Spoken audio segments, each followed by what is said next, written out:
welcome back to the Wandering Hearth. Today we're doing Irish stew with a view, and we're up here in beautiful Mount Slemish. Oh yes. And what goes into an Irish stew, Pete? what goes in an Irish stew? Fun tip about Irish stew: there's no actual recipe for it. What makes Irish stew Irish is because it's made by Irish people. So today in our Irish stew we're going to have onions, carrots, parsnips, potatoes, and lamb. Beautiful. And a wee surprise drink on the side. Surprise drink on the side, because you have to top it all off being up here in Slemish. So I'm just going to get started here in onions. I've already chopped this before we started rolling. You watch those dainty wee fingers of yours. Oh no, they're big manly fingers. You wouldn't want these fingers on a doctor, I'll tell you that much. Just get a nice shot of that big bald head of yours. Well, it's not often you get to be looking down on me. This is what it looks like. It's shiny. Right, so here's my process. And it was my mommy who taught me how to make Irish stew. Not my mother, not my mum, my mommy. That's what makes Irish. That's what makes Irish. So I start off with onions. I'll dice up a couple of large onions. You've only brought me small onions here, but I suppose they look large to you.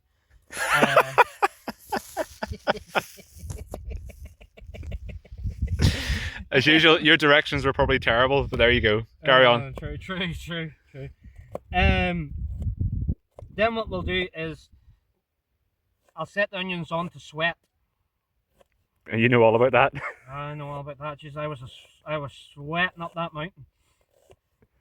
You were dancing up it like a gazelle. I was. A wee woodland elf. Like a wee woodland elf. like a pixie, a fairy. And I'll put the onions on the sweat. And I will put them in butter and stock cubes. Now, the stock cubes I use, it's the stock cubes my mother uses, is vegetable and chicken stock cubes. And we'll let them sweat in there until they'll essentially become like a paste. They'll almost be like a paste. And then once they've sweated enough, put in the meat. And then put in the carrots and parsnips. Then let that there sit and stew for a bit. Then you put in the potatoes, and you're only adding a little bit of water into it to bring it up to the potato level. And that's it. That's it. As simple as that. It's the easiest thing to cook, but hard to get right. Right, so we're going to add the butter and stock cubes in first, and then just so that we can then start sweating the onions. Now you probably only need maybe about 2 or 3 of each, the chicken and the vegetable stock cubes. But a big fella like myself, I like my flavour, so I would maybe add by 4 or 5 each, and so it makes it a wee bit salty.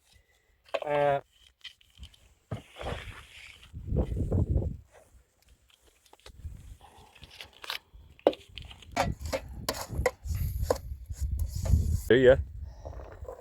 Onions are coming in. They're coming in, boy.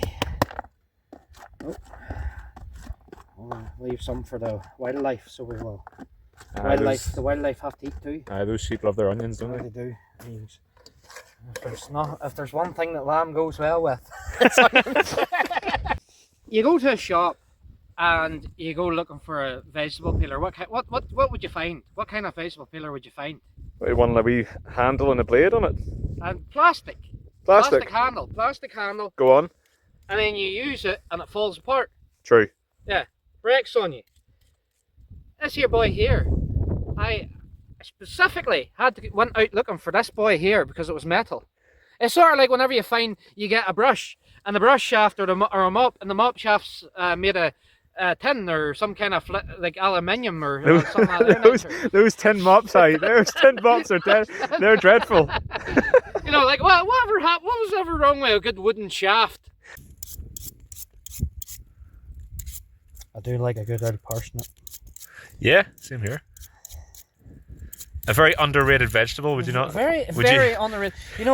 how hard it was for me to find a parsnip in a shop at a stage. At last minute, you know. I know, I tell you that's here. Not recently, but there's times in the year I'd maybe go for a bit of Irish stew and I try to find a parsnip. Or I like a parsnip with my chicken dinner too, you know. Yeah. I like cooking it in the pot in the tin with the chicken. And you couldn't find a parsnip for loving their money. Those moments in life where you just need a parsnip. Aye. You can't find one. Desperate. I just wonder, where are they hiding the parsnips?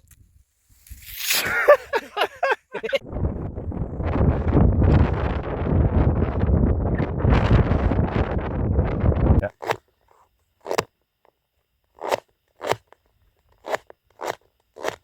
Actually, my fat fingers.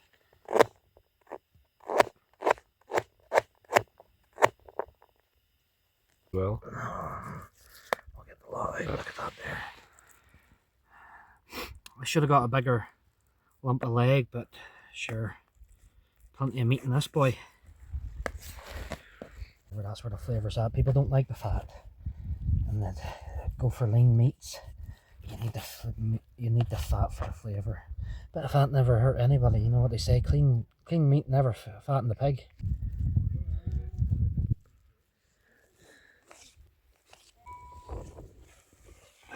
Look at this here now.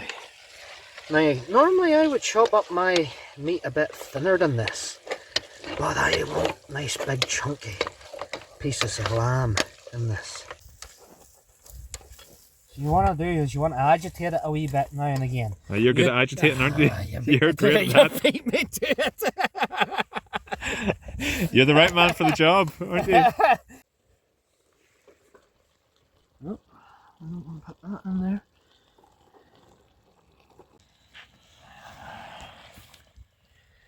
Get that nicely. Is that the leg? Just going straight into the middle? Going straight into the middle there. There's so much flavour in bones.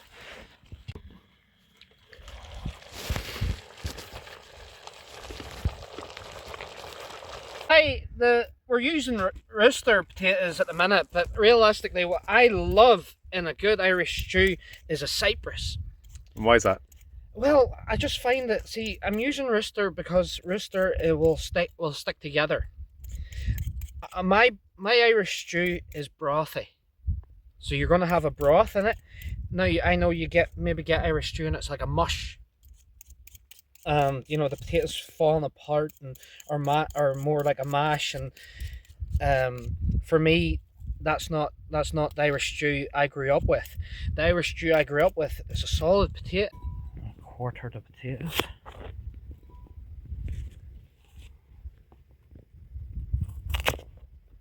It's very rustic, isn't it? Well, sometimes I like the skin on. I'm not going to lie to you. Potato skin's good for you. Yeah, I I like don't know it. if you know that there. Full of fibre. Full of fibre. Potato skin good for you. Nothing wrong with potato skin. There's a nice meaty hearty. Now we add in the water. And that's again, you're only adding in the water to bring the stew up to what we call potato level. And what do you mean by that? Well, when you add it, so when you're adding in the potatoes, it's going to, you know, you want them completely submerged. And they're not going to submerge in the natural juices. They're going to need a little bit of water added to them. As you see here, look, as you can see, there's our potato level here, you know. There's our potato level, so we need to add the water to it just to bring it up above the potato level, and that's going to let the potatoes cook. So your method of measurement is the potato level? That's the potato level. So, like, every culture has their own particular method of... We've got the metric system. We've got the metric system, imperial. With rice, what Japanese would do is they would put their finger in and it would go up to their knuckle in the rice, and that would be the perfect amount of water to be adding into the rice. Don't know if you knew that. I don't know if you're making that up. I'm not. I don't know if it's that. I'm pretty sure it's the first knuckle. For me, it's the potato. The potato level. I like the it. pretty level, if you want to be, if you want the technical term for it. I'm panning away from you now.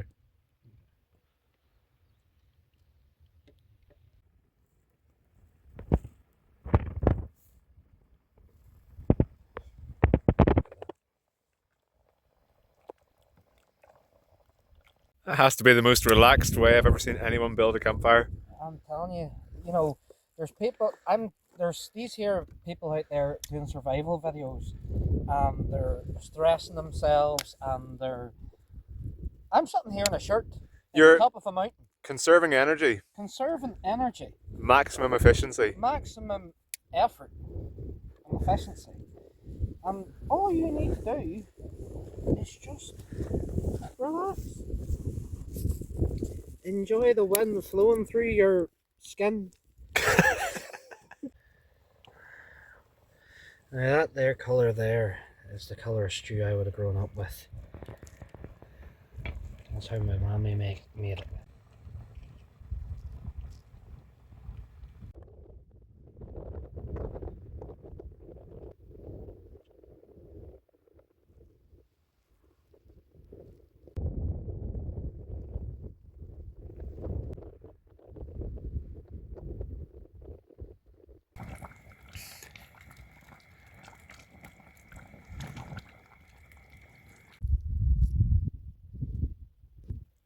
Hard to beat this now. And let's see if we can dig out our little friend here.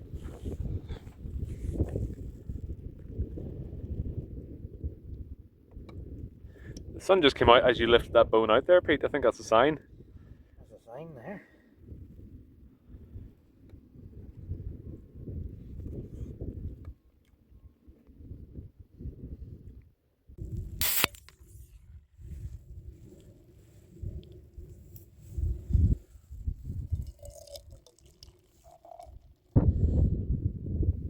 Slancha. Slancha. A good picture video of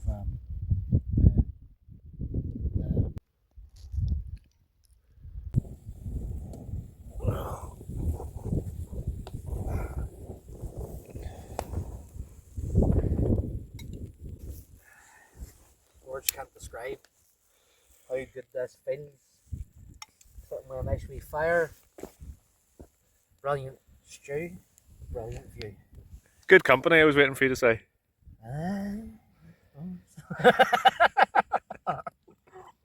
You're doing the old Jeff Goldblum there again. One for the ladies.